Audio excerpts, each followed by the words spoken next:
21 और 23। और इसके साथ ही एक एग्जाम्पल आप लोगों को हम सेंड किए थे, उसको भी देखेंगे। तो सबसे पहले हम लोग देखते हैं क्वेश्चन नंबर 20 के लिए क्या इंफॉर्मेशन है। क्वेश्चन नंबर 20 के लिए इंफॉर्मेशन ये है, mister Mahesh provides the following data regarding his transaction for the sale of his residential house for assessment year 2018 or 2019. Compute the amount of capital gain to be included in the total income for the assessment year 2018-19. House purchased in 2004-5 for 12 lakhs, यानी घर को खरीदा गया है 2004-5 में total 12 lakh में। Sold in नवंबर 2017 38,60,800। 2017 नवंबर में 38,60,800 में सेल कर दिया गया।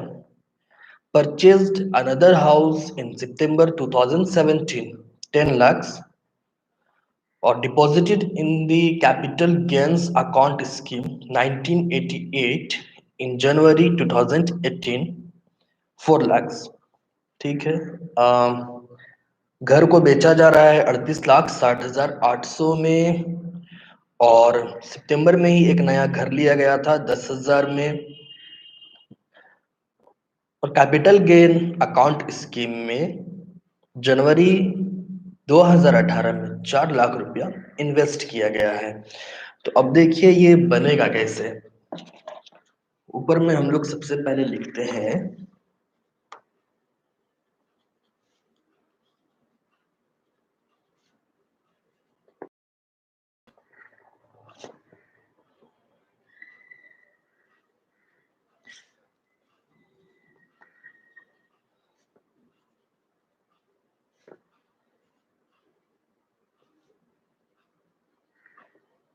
Mr. Mahesh, for the assessment year 2018-19, सबसे पहले सेल प्रोसीड इस घर को बेचा गया था 38,60,800 में।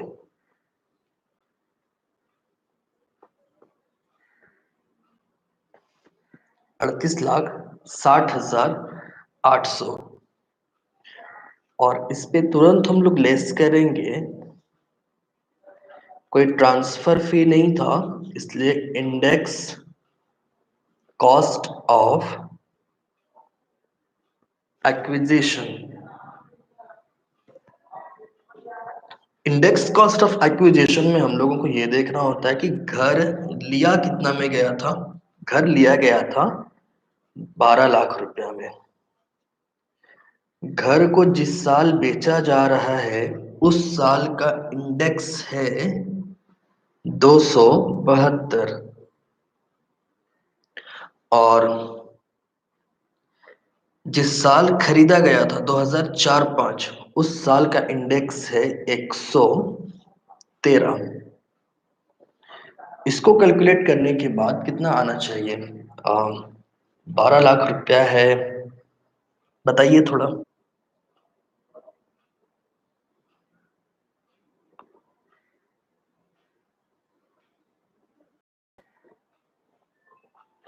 28,88,496। 28,88,496। ठीक है। तो ये हम लोगों का LTCG होगा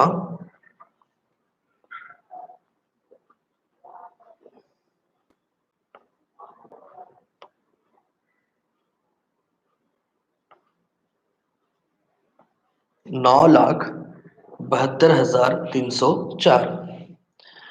अब इस पे हम लोग डिडक्शंस जो देने वाले हैं,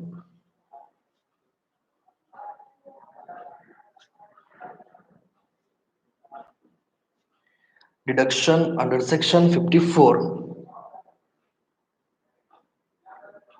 हाँ, जिनका न्यू बुक है उनका 29,73,74,491 आएगा, ऊपर में इंडेक्स नंबर चेंज हो जाने के कारण। तो डिडक्शंस जो देना है, सबसे पहला डिडक्शन हम लोगों को घर का देना होगा। बट यहाँ पे ध्यान दीजिएगा कि घर जो लिया जा रहा है वो कब लिया जा रहा है? सितंबर 2017 में। जबकि आपका ये एलटीसीजी कब हो रहा है? नवंबर में। इट मीन्स कि घर जो है वो एलटीसीजी से पहले लिया गया है। ठीक है, पहले लिया गया है। बट यहाँ पे हम लोग अब रेशियो यूज नहीं करेंगे, बल्कि ये देखेंगे कि कितना इन्वेस्ट किया गया है। हाँ, अगर एलटीसीजी के अमाउंट से लेता तो जो रेशियो के अकॉर्डिंग दिया जाता है, जो मेथड आप लोगों को हम बताए थे, उसी मेथड के अकॉर्डिंग फिर हम लोग उसको डिडक्शन देते हैं। तो डिडक्शन अंडर सेक्शन 54 में सबसे पहले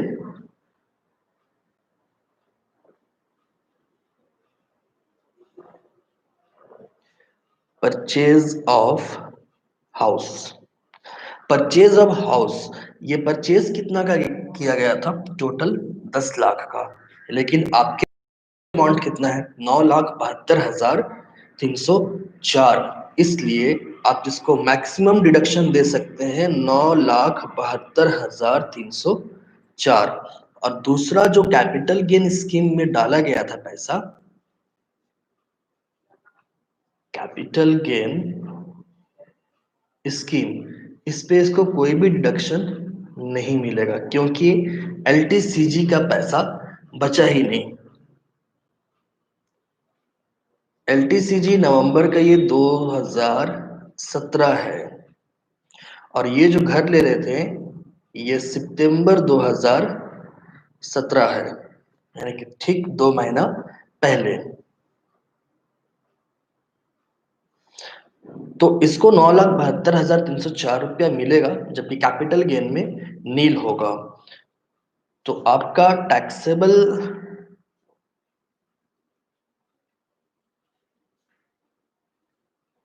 कैपिटल गेन नील हो जाएगा। अब एक क्वेश्चन आया है कि नहीं मिलेगा, परचेज ऑफ हाउस में डिडक्शन मिलेगा बट एक रेशियो के अकॉर्डिंग नहीं मिलेगा। और ऐसे भी ये घर जो लिया जा रहा है ये एलटीसीजी से ठीक 1 साल पहले के अंदर में लिया जा रहा है।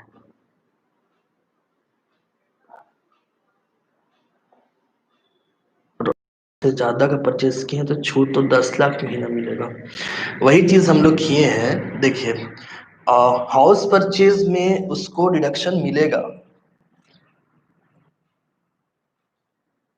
मैक्सिमम 9,72,304 रुपया मिलेगा, क्योंकि जो आपका घर लेने का जो कंडीशन था, वो कंडीशन क्या था कि आप जैसे ही एलटीसीजी है जिस ईयर, उससे या तो 1 साल पहले या फिर कह सकते हैं कि उससे ठीक 12 महीने के अंदर में आप कोई घर लिए हो, और ठीक उसके 2 साल के अंदर में कोई घर ले लिए हो, या 3 साल में उसको आप कंस्ट्रक्शन किए हो। हम फिर से समझाते हैं। देखिए, रूल क्या था? एलटीसीजी जिस ईयर होगा, ठीक है, एलटीसीजी जिस ईयर होगा उससे ठीक 12 महीना के अंदर, यानी कि ये नवंबर 2017 है, तो पिछला मंथ नवंबर 2016 से लेकर के नवंबर 2017 के बीच में जो भी आप घर लीजिएगा उसका डिडक्शन मिलेगा। तो देखिए, ये 2017 नवंबर में एलटीसीजी हुआ है, और ये घर लिया गया था सितंबर 2017 में, यानी कि ठीक 2 महीना पहले। और यही अगर सितंबर 2015 में होता ना तो डिडक्शन नहीं मिलता, लेकिन ये 1 साल के अंदर में है, इसलिए इसको डिडक्शन देंगे। हाँ, ये घर 10 लाख में लिया गया था, ये घर 10 लाख में लिया गया था, तो डिडक्शन कितना देंगे? तो हम लोग डिडक्शन मैक्सिमम उतना ही दे सकते हैं जितना एलटीसीजी है।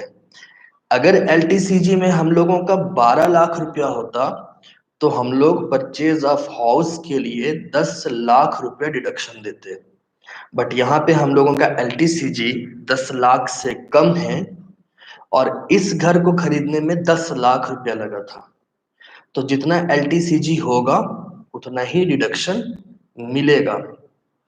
अगर ये 12 लाख होता तो इसको हम लोग 10 लाख रुपए दे देते डिडक्शन। अगर ये 10 लाख होता तब भी मैक्सिमम हम लोग 10 लाख ही डिडक्शन दे सकते थे, और अब 10 लाख से कम है तो जितना है उतना ही देंगे। यही चीज यहाँ पे है।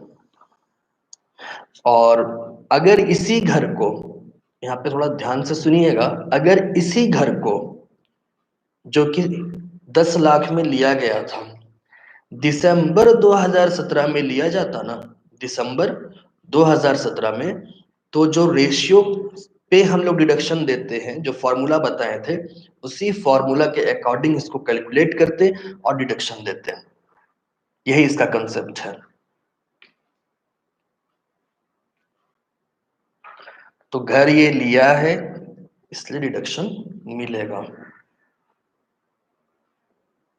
और कोई कंफ्यूजन्स?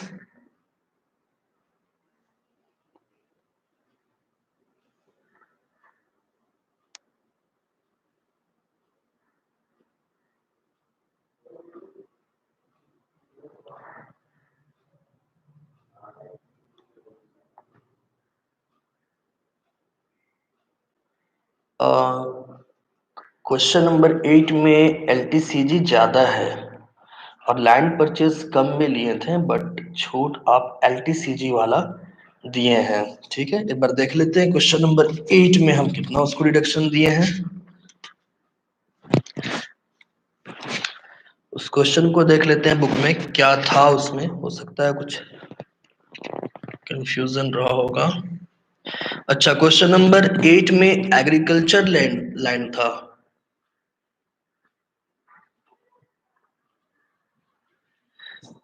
एग्रीकल्चर लैंड वाला क्वेश्चन था क्वेश्चन नंबर 8 में। हाँ, तो यहाँ पे देखिए,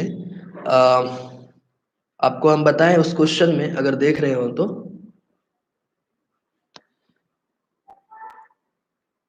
कि एग्रीकल्चर लैंड जो लिया गया था, क्वेश्चन 8 को हम अभी बेस लेकर के चल रहे हैं, ठीक है, समझा रहे हैं। उसमें एलटीसीजी का अमाउंट हुआ था टोटल 2,27,604। ये स्क्रीन में दिखाते हैं, ठीक है, कोई बात नहीं, हम उसको अभी कंफर्म करते हैं आप लोगों को। क्वेश्चन निकाल लेते हैं 8 नंबर को, यहाँ पे है क्वेश्चन नंबर 8। यही था क्वेश्चन नंबर 8, इसमें से हम लोग ढूंढते हैं। देखिए, क्वेश्चन नंबर 8 में इंफॉर्मेशन था कि आपका 5,80,000 रुपया में जमीन को बेचा गया था और उसको जो भी अमाउंट में लिया गया था 1,46,400, उसका इंडेक्स कॉस्ट निकला है 3,52,396 और एलटीसीजी था 2,27,604। डिडक्शन अंडर सेक्शन 54 में एग्रीकल्चर लैंड जो कि 2,70,000 रुपया में लिया गया था, कब लिया गया था? 1/8/2017 को लिया गया था, 1/8/2017। और आप जमीन को जो बेचे थे वो बेचे थे 1/5/2017, 1/5/2017। तो ये तो हम लोग ठीक दिए हैं। लिया गया था 2,70,000 में, हम लोगों के पास एलटीसीजी है 2,27,604, तो हम लोग मैक्सिमम छूट कितना दे सकते हैं? 2,27,604 ही दे सकते हैं ना। और ये एग्रीकल्चर लैंड था इसलिए इसमें वो फॉर्मूला यूज नहीं किए थे। रेसिडेंशियल हाउस होता तो करते। ठीक है। और फॉर्मूला वाला जो आ रहा दिसंबर 2017 के विषय में बताइए कि रेशियो में कैसे होगा। रेशियो वाला क्वेश्चन हम आप लोगों को बताए थे, कहाँ पे है वो देख लेते हैं, पीछे कुछ नोट्स में यहाँ पे है, क्वेश्चन नंबर 11 में। नहीं, एग्रीकल्चर लैंड को रेशियो में नहीं देना है कुणाल, रेसिडेंशियल हाउस को देना है। तो पीछे क्लासेस में कंसेप्ट क्लियर नहीं हो पाया था। हम आप लोगों को जब क्वेश्चन नंबर 11 बता रहे थे तब बताए थे कि रेसिडेंशियल हाउस में ही ये फॉर्मूला यूज होगा, long term capital gain into purchased divided by net sales consideration. वो भी तब जब आप एलटीसीजी से परचेज करेंगे। आप लोग क्वेश्चन नंबर 11 देखिएगा, उसमें साफ साफ लिखा है कि लॉन्ग टर्म कैपिटल गेन को यहां यहां इन्वेस्ट किया गया है। एग्रीकल्चर लैंड नहीं दिया जाता है इस फॉर्मूला से।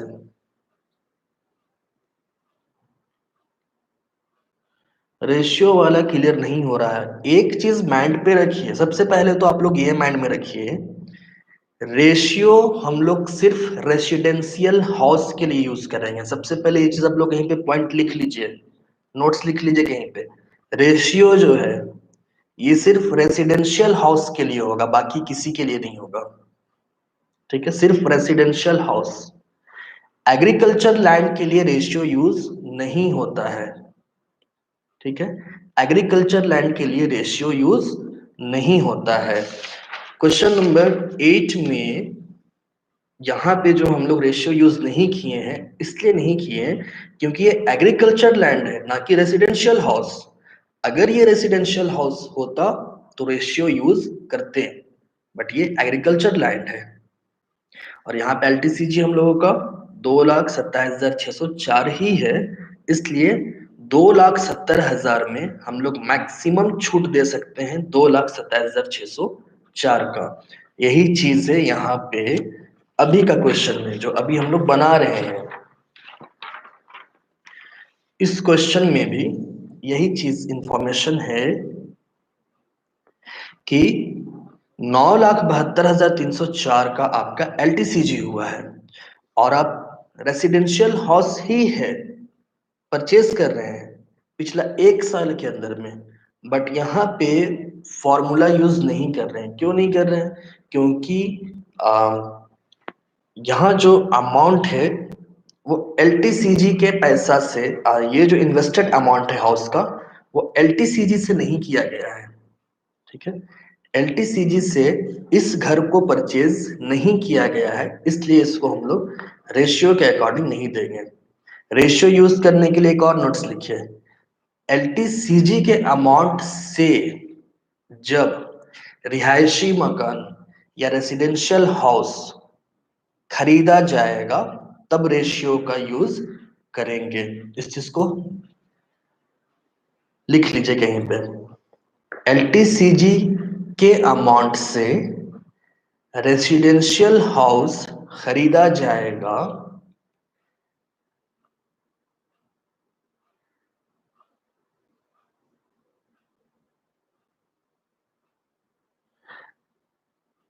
इसका रीजन ये है कि एग्रीकल्चर लैंड में रेशियो क्यों नहीं रहता है, लैंड में क्यों रेशियो नहीं होता है, ये रूल है एक्चुअल में।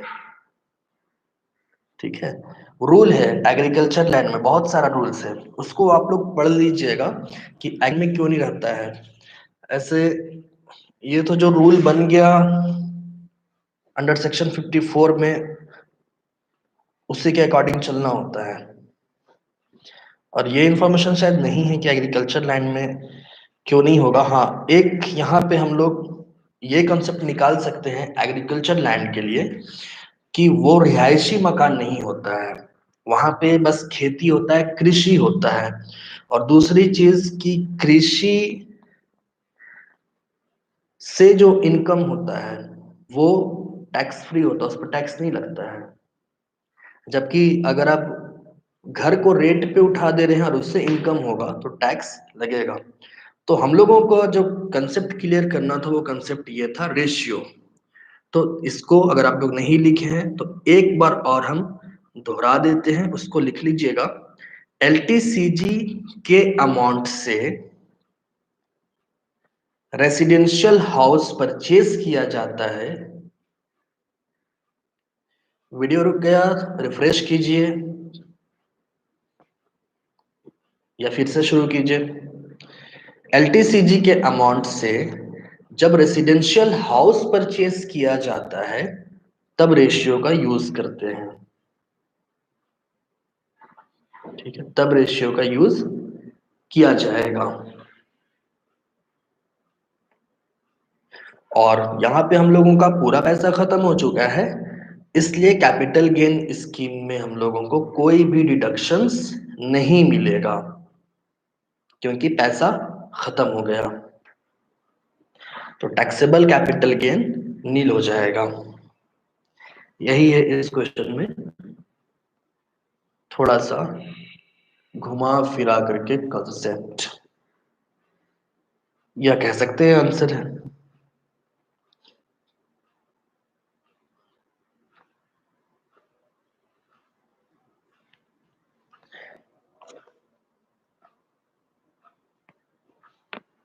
तो रेशियो क्लियर है।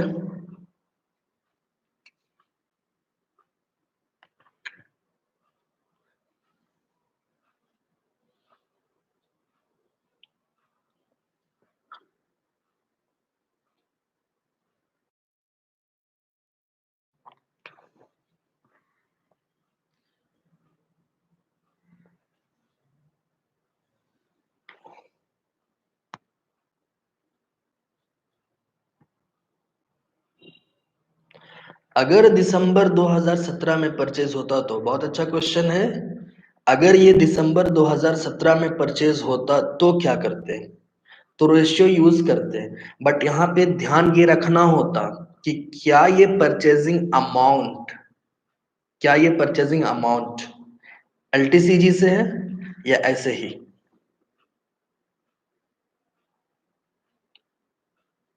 ठीक है, तो ऐसे भी नॉर्मली आप लोगों को हम बताएं कि अगर ये दिसंबर 2017 में होता ना, तो कोई भी टैक्स पेयर यही दिखाता कि हम एलटीसीजी के अमाउंट से इसको परचेस किए हैं, क्योंकि उसको भी तो टैक्स बचाना है ना। इसलिए वो कभी ये नहीं दिखाएगा कि हम नॉर्मल पैसा से लिए हैं। वो क्या करता, वो एलटीसीजी से ही दिखाएगा। तो हम लोग रेशियो यूज कर लेते हैं। अगर दिसंबर 2017 में ये परचेज होता तो रेशियो यूज करते हैं।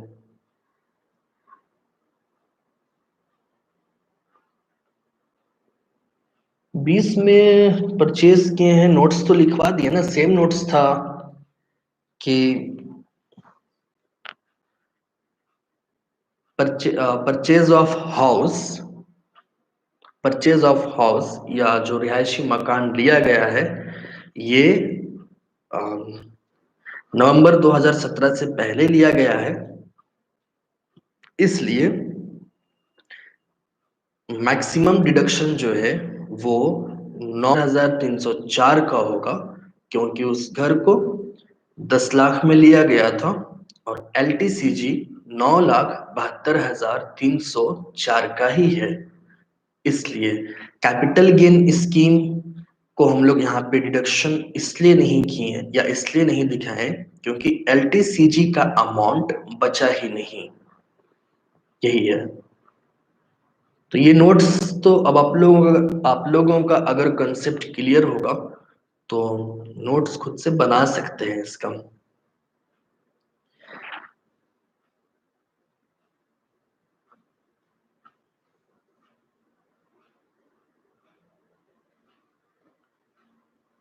तो ये नोट्स हो जाएगा ना, कैपिटल गेन को क्यों डिडक्शन नहीं मिला और परचेज ऑफ हाउस को डिडक्शन 9,72,304 क्यों मिला।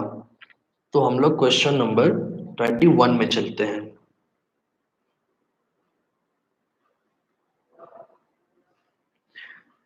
क्वेश्चन नंबर 21 में इंफॉर्मेशन क्या था? Mister Abhishek purchased a land for agriculture. ठीक है, किस खेती के लिए फार्मिंग के लिए। ये 2007 में मिस्टर अभिषेक जो है 7,20,000 का जमीन लिए थे कानपुर में। Now this land has covered within Kanpur Municipal Corporation jurisdiction. Is using the land for agriculture purposes since it was purchased. A factory owner is offering 24,45,600 for this land. Mr. Abhishek is interested in this proposal, but he wants to know the amount that will be taxable as capital gain. If he says yes to this proposal, and that too can this income be exempted from tax? If yes, how? Cost inflation index दिया हुआ है। Question को हिंदी में एक बार सुनिए। Mister अभिषेक ने कुछ कृषि भूमि अप्रैल 2007 में 7,20,000 में कानपुर में खरीदी। अब यह भूमि कानपुर नगर पालिका सीमा में आ गई है। अभिषेक के पिता इस भूमि पर खेती कर पा रहे हैं। एक फैक्ट्री मालिक इस भूमि के लिए 24,45,600 का प्रस्ताव कर रहा है।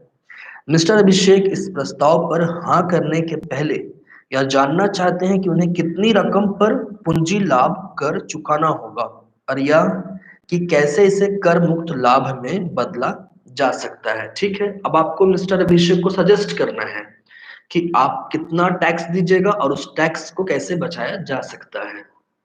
तो चलिए मिस्टर अभिषेक को अभी हम लोग टैक्स बचवाते हैं, देखते हैं कितना बचा पाते हैं हम लोग। सबसे पहले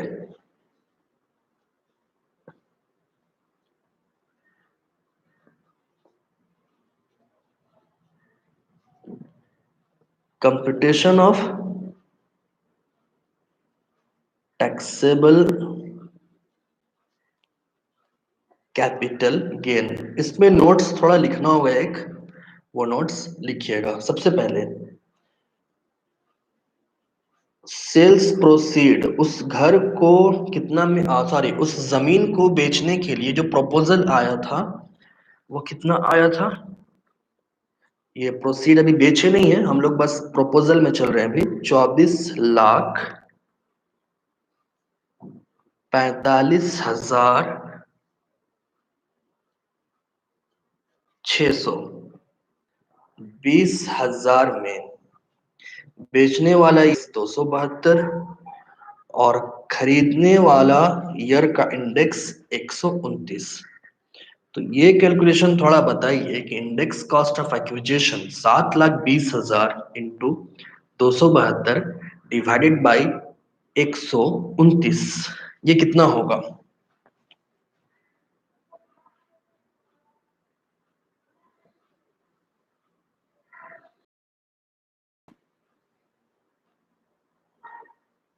$15,18,310 272 15,18,140।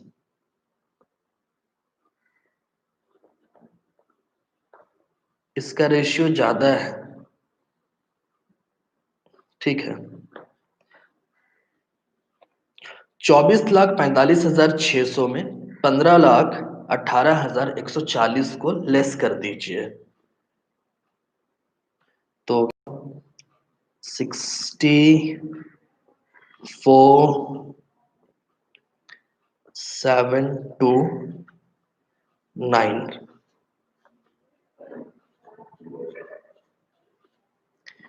एलटीसीजी आया 9,27,460। ठीक है, 9,27,460। अब इसमें आप लोगों को मिस्टर अभिषेक करना है कि आप 9,27,460 को कैसे बचा सकते हैं। आप तो ये मिस्टर अभिषेक को बोल दीजिएगा कि एलटीसीजी यानी आपको जो टैक्स देना है वो 9,27,460 रुपये पे देना है। सबसे फर्स्ट नोट्स तो आप लोग ये लिखिएगा कि मिस्टर अभिषेक अगर कहीं भी इन्वेस्ट नहीं करते हैं, कहीं भी विनियोग नहीं करते हैं, तो उनको 9,27,460 पर टैक्स देना होगा। ये आप लोग खुद से लिख सकते हैं ये लाइन।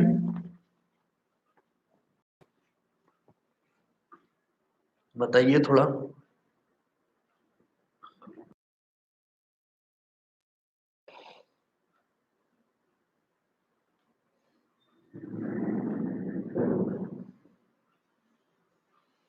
हाँ ठीक है, ये लिख लीजिएगा कि अगर वो इस पैसा को कहीं इन्वेस्ट नहीं करते हैं तो 9,27,460 पे टैक्स देना होगा अभिषेक को।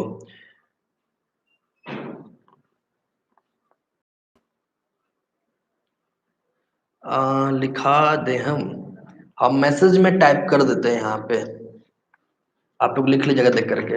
अगर मिस्टर अभिषेक 9,27,460 को कहीं इन्वेस्ट नहीं करते हैं तो उनको इस पूरी रकम पर टैक्स देना होगा। थोड़ा सा स्पेलिंग हो सकता है आगे पीछे हो मेरे मैसेज में।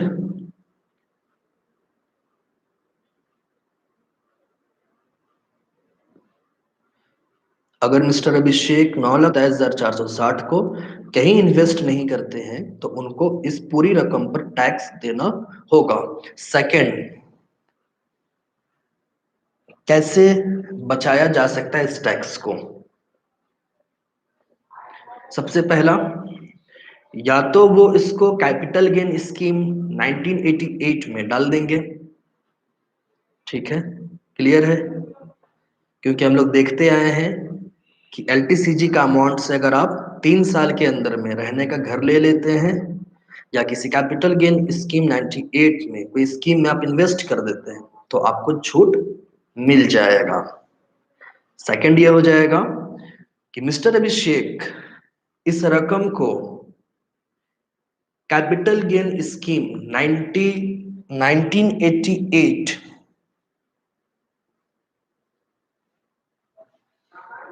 लगता है ये भी लिखना होगा, हम ये भी लिख देते हैं यहाँ पे मैसेज में ही। अगर मिस्टर अभिषेक इस पूरी रकम को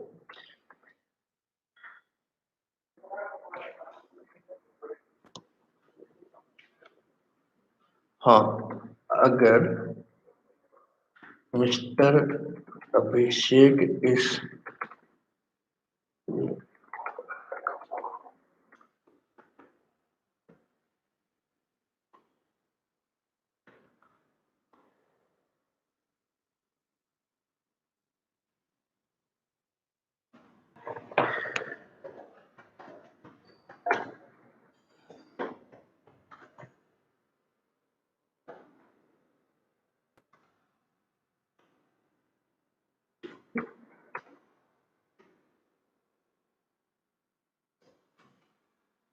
अगर मिस्टर अभिषेक इस पूरी रकम को कैपिटल गेन स्कीम में इन्वेस्ट कर देते हैं तो टोटल एलटीसीजी एग्जम्प्ट हो जाएगा।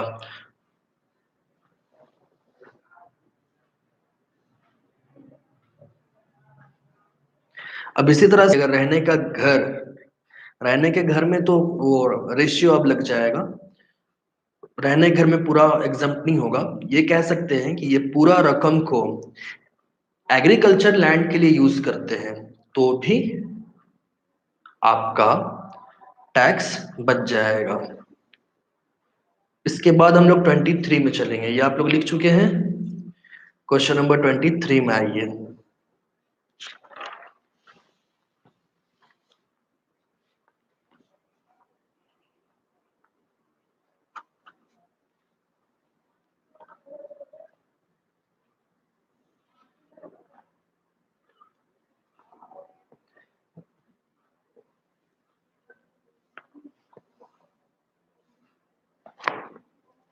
ओके, क्वेश्चन नंबर 3 में इंफॉर्मेशंस क्या है?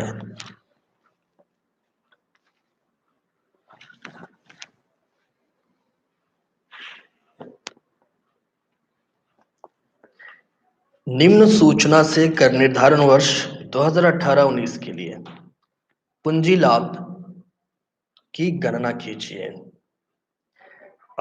ठीक है, यहाँ पे दो हाउसेस हैं, मकान नंबर 1, मकान नंबर 2। दोनों का परचेजिंग डेट भी है। मकान 1 का हम बनाते हैं, मकान 2 का आप लोग बनाइएगा। ठीक है, हाउस नंबर 1 को हम कैलकुलेट करते हैं, उसी तरह से हाउस नंबर 2 का कैलकुलेशन आप लोग कीजिएगा। इंफॉर्मेशन क्या है? Date of purchase house number 1 मई 97 और हाउस नंबर 2 दिसंबर 1990। Cost of acquisition 1,90,000, 3,50,000। Cost of additional construction 10,000, 25,000। 1 अप्रैल 2001 को उचित बाजार मूल्य 1,75,000, 3,50,000। Cost of additional construction in 2014-15 51,800, 77,700। Sales proceeds of property in 2017-18 17,48,200, 29,39,600। अभी हाउस नंबर 1 हम कैलकुलेट कर रहे हैं और हाउस नंबर 2 आप लोग कीजिएगा। हाउस नंबर 1, हाउस नंबर 1 में इंफॉर्मेशन क्या है?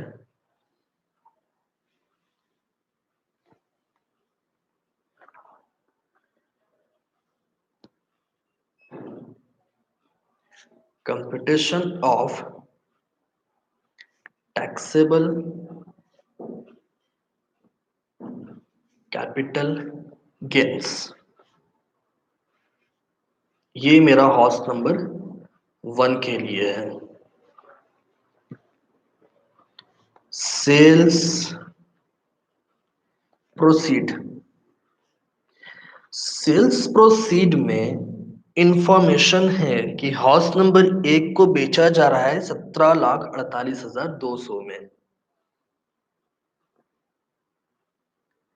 दूसरा चीज आप लोगों को हम बताए थे कि 1 अप्रैल 2001 से पहले कितना में लिया गया, कितना उस पे खर्च हुआ, उस पे फोकस नहीं किया जाता है, बल्कि ये देखा जाता है कि 1 अप्रैल को उसका फेयर वैल्यू क्या था। इंडेक्स कॉस्ट ऑफ एक्विजिशन, तो 1 अप्रैल 2001 को इसका मार्केट वैल्यू था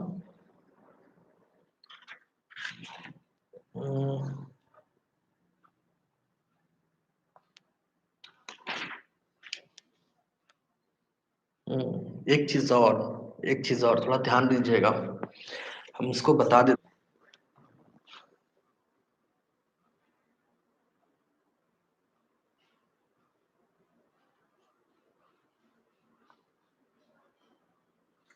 फेयर मार्केट वैल्यू और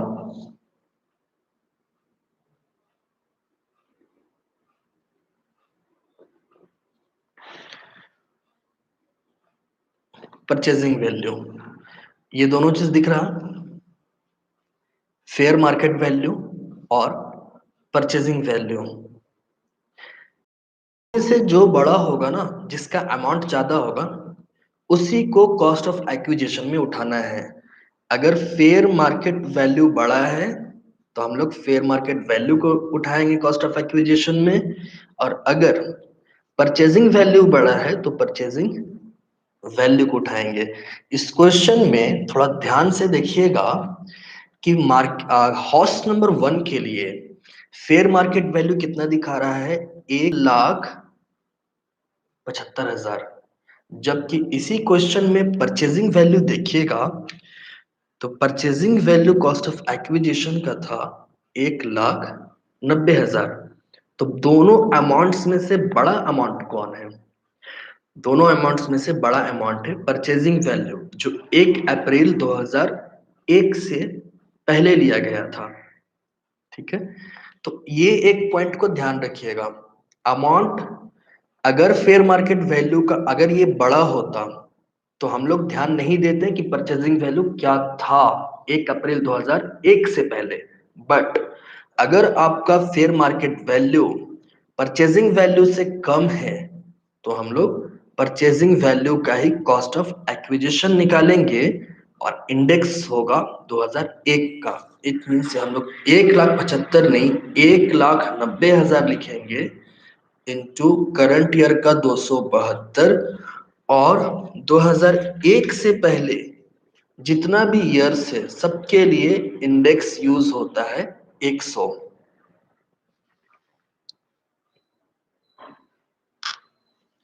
ये कंसेप्ट ध्यान रखिएगा। अभी हम लोग फेयर मार्केट वैल्यू को नहीं उठाएं क्योंकि इसका रेट कम है, वैल्यू कम है, जबकि परचेजिंग वैल्यू हम लोगों का ज्यादा था। इन शॉर्ट दोनों में से जो ज्यादा होगा उसी को हम लोग इंडेक्स कॉस्ट ऑफ एक्विजिशन में कैलकुलेट करेंगे। तो इसका कैलकुलेशन करने पर कितना इंफॉर्मेशन आता है हम लोगों का 51,68,00।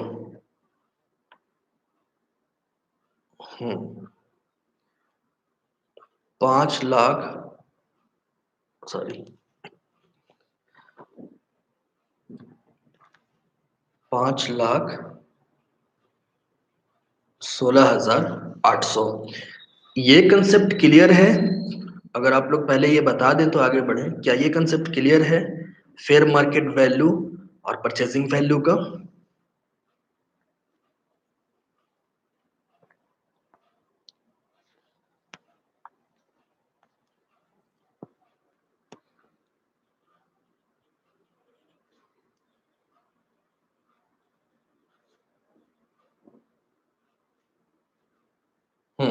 अभी देखिए, अभी फिर क्लियर हो जाएगा।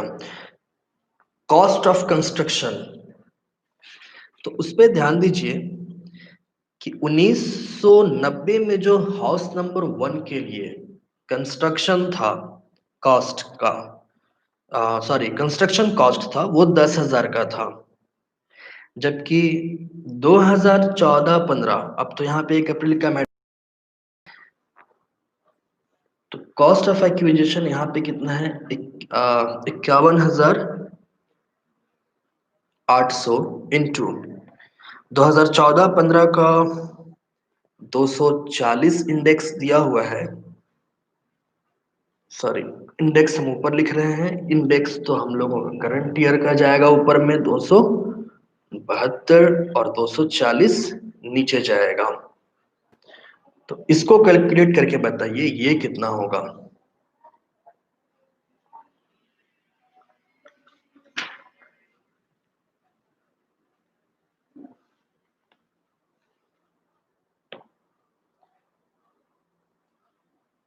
ये होगा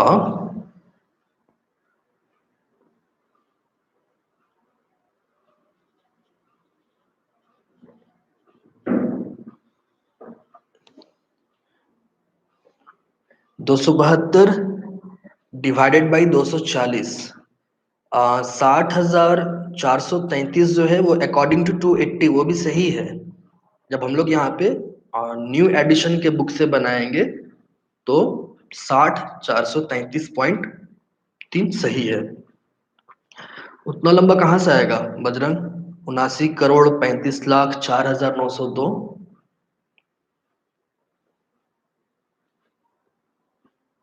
अब हम लोग क्या करेंगे, इसको हम थोड़ा मिटा रहे हैं फेयर मार्केट वैल्यू वाला को। यहाँ पे जगह नहीं है लिखने के लिए LTCG अमाउंट।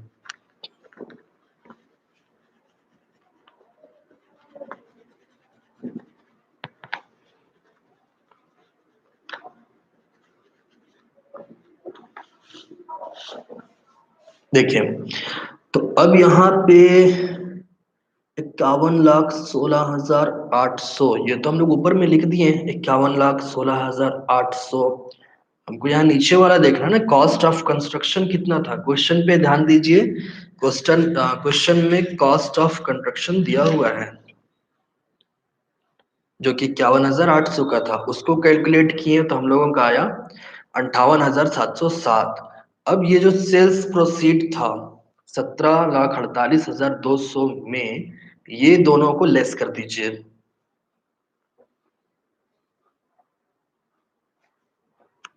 कितना आएगा वो बताइए, लेस करने के बाद। ये आएगा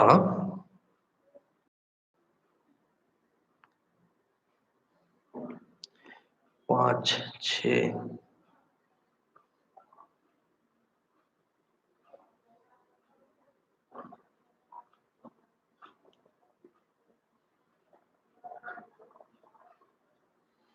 11,72,693। ठीक है, 11,72,693 LTCG हाउस नंबर 1 का। अब हाउस नंबर 2 का क्या करना है? हाँ, खुद से कीजिएगा हाउस नंबर 2 का कैलकुलेशन।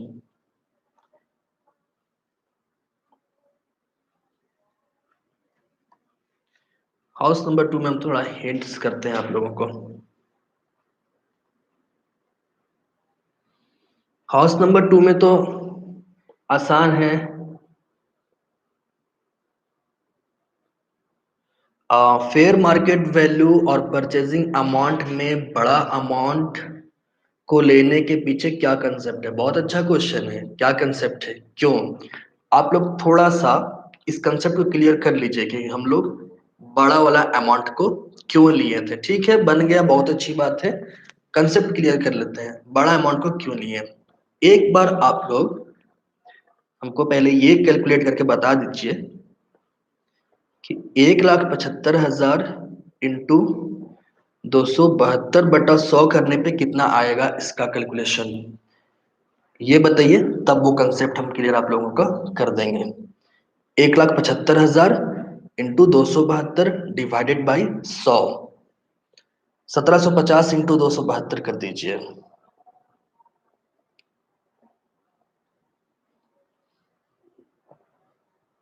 क्वेश्चन बहुत अच्छा है। फेयर मार्केट वैल्यू और परचेजिंग अमाउंट में बड़ा अमाउंट को क्यों लिया जाता है? थोड़ा जल्दी से इसका आंसर हमको बताइए। 47,6,000, 4,76,000। ठीक है, 4,76,000। अब यहाँ पे थोड़ा सा ध्यान दीजिएगा।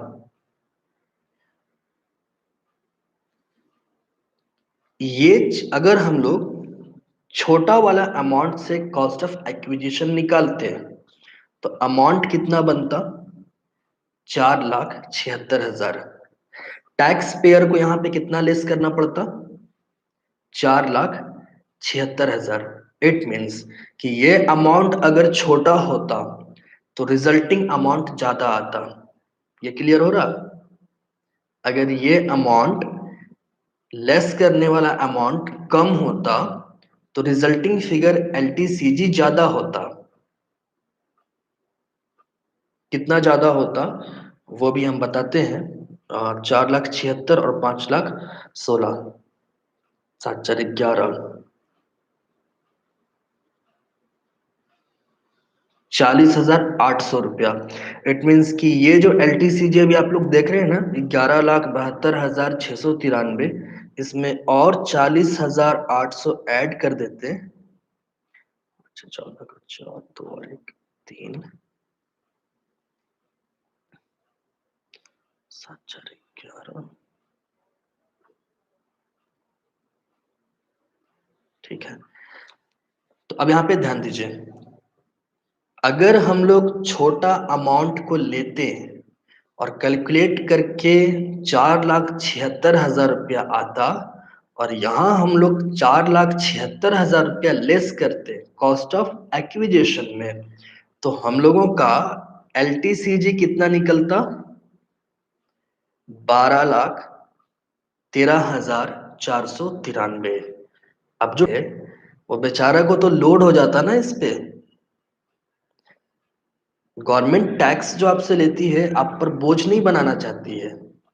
आपको आसानी वो प्रिफेर कराती है। हाँ, टैक्स ज्यादा पे बेचारा को देना होता, इसलिए हम लोग यहाँ पे मैक्सिमम अमाउंट को लेते हैं। कभी भी एक जो इनकम टैक्स ऑफिसर होते हैं या जो इनकम टैक्स के प्लानर होते हैं, सजेस्ट जो करते हैं, वो लोग इसी तरह से आपका टैक्स को बचा रहे होते हैं। और ये रूल भी है। तो इससे क्या होगा कि एसएससी को कम पैसा में पेड करना पड़ेगा टैक्स। तो यही कंसेप्ट है, यही रीजन है कि हम लोग बड़ा अमाउंट को लेते हैं। क्लियर है ये?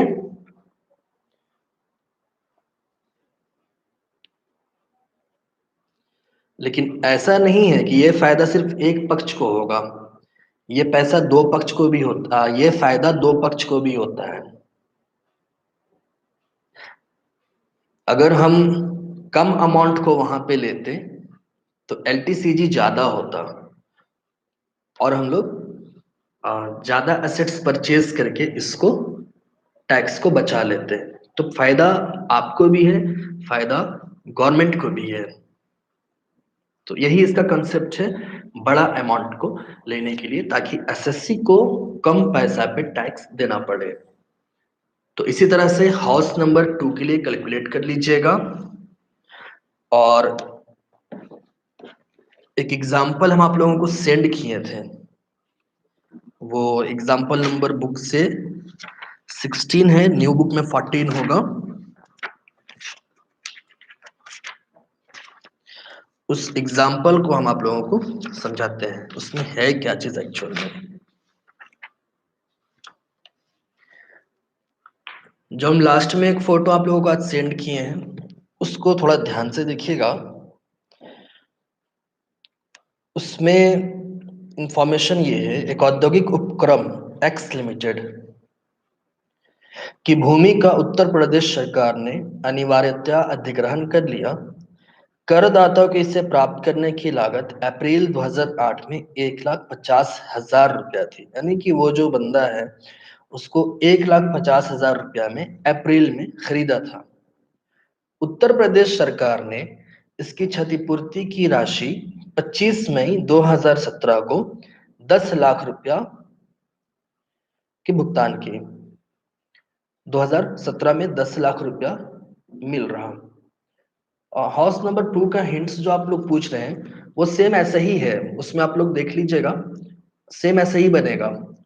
इंडेक्स कॉस्ट ऑफ एक्विजिशन में वहां पे एक बेटर इंफॉर्मेशन ये रहा, या कह सकते हैं संयोग है, कि फेयर मार्केट और परचेजिंग अमाउंट सेम है, 3,50,000।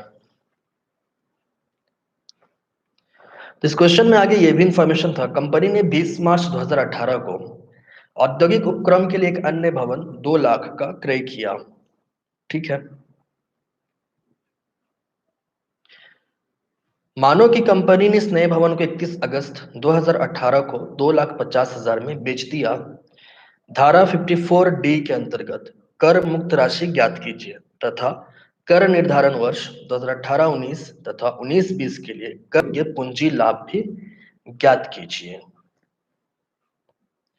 तो लास्ट क्वेश्चन जो आप लोगों को हम सेंड किए थे वो अभी देखना है, या फिर आप लोगों को बताएं नेक्स्ट क्लास में हम लोग अब बीएमटी देखेंगे। ठीक है, मैथ्स देखना है एपी से।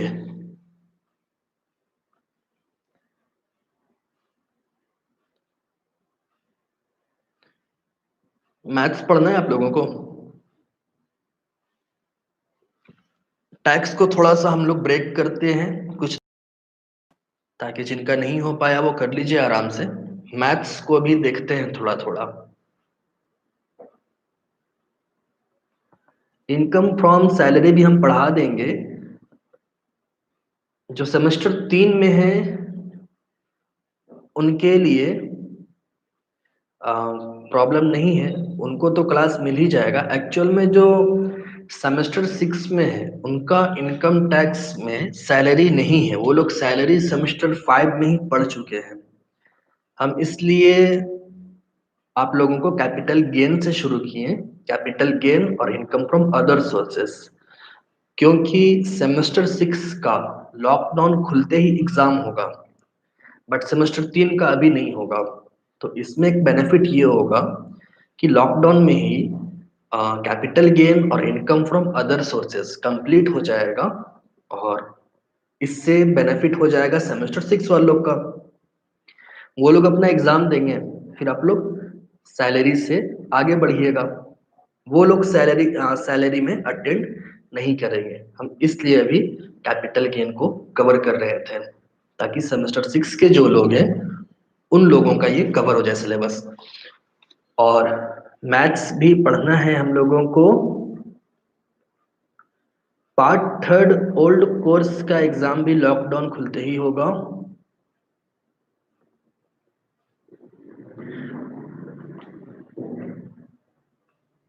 ठीक है, इनकम टैक्स का एक और चैप्टर पढ़ा दीजिए ना, फिर मैथ्स पढ़ाइएगा। ठीक है, वो बहुत ज्यादा सुनी, हम बस इस वीक के लिए कह रहे हैं कि इस वीक में जो 2 क्लासेस है मैथ्स को टच कर लेते हैं, फिर जैसे ही सिचुएशन हम देखेंगे आप लोगों को इनकम फ्रॉम अदर सोर्सेस भी करा देंगे। और टैक्स का जो इम्पोर्टेंट थ्योरीज सेंड करना है विजय, हम सेंड कर देंगे आप लोगों को ग्रुप में फिर से। आप लोगों को एक चीज दिखाएं, देखिए मेरे पास पिछले ईयर का क्वेश्चन है टैक्स का, ये थोड़ा छोटा छोटा होगा बट हम कोशिश करते हैं थोड़ा।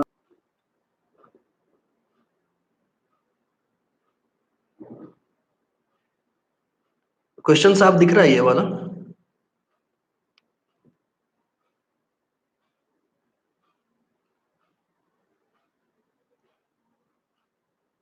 सबसे फर्स्ट क्वेश्चन है, explain how tax liability of an assessee is determined with reference to his residence. और दूसरा है, explain any 10 important exemptions under section 10 of the income tax act 61। ये सैलरी चैप्टर से था। इसका यूज जो क्वेश्चन नंबर 2 देख रहे हैं ये सैलरी के लिए है, उसी में था छूट। उसके बाद देखिए एक क्वेश्चन है,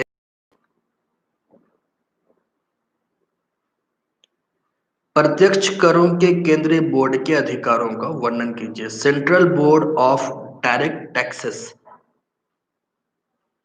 हाँ, ग्रुप में हम सेंड कर देंगे ये क्वेश्चन। उसके बाद क्वेश्चन से सैलरी का, और हम ये क्वेश्चन आप लोगों को ग्रुप में सेंड कर देंगे, बस यूं ही अभी नजर आ गया तो दिखा दिए। देखिए क्वेश्चन है यहाँ पे कैपिटल गेन का। आवासीय मकान संपत्ति 1995 में 1,80,000 रुपया में प्राप्त की। 1/4/2001 को इस संपत्ति का बाजार मूल्य 2,50,000 रुपया था। तो ये सब काफी अच्छा क्वेश्चन है, हम ग्रुप में ये क्वेश्चंस आप लोगों को दे देंगे। पीछे में शॉर्ट नोट्स भी आते हैं। Scientific research expenditure, valuation of rent free house, permanent year and assessment years. जो सेमेस्टर 6 के हैं उन इस क्वेश्चन से 2 ही क्वेश्चंस देखने हैं। एक ये income from other sources question number 7 और 6, और जो सेमेस्टर 3 में है वो लोग पूरा देखिएगा। तो आज के लिए इतना ही, क्वेश्चन हम सेंड कर देंगे ग्रुप में। आज के लिए नेक्स्ट क्लास हम लोग बीएमटी देखेंगे, ठीक ना? नेक्स्ट क्लास में हम लोग बीएमटी देखेंगे। एपी से देखना है हम लोग को, एपी, जीपी, परमुटेशन। तो ठीक है, फिर हम लोग मिलते हैं नेक्स्ट क्लास में। क्वेश्चंस ग्रुप में सेंड कर देंगे। ऐसे एसके सिंह एसबीपीडी का अगर बुक हो तो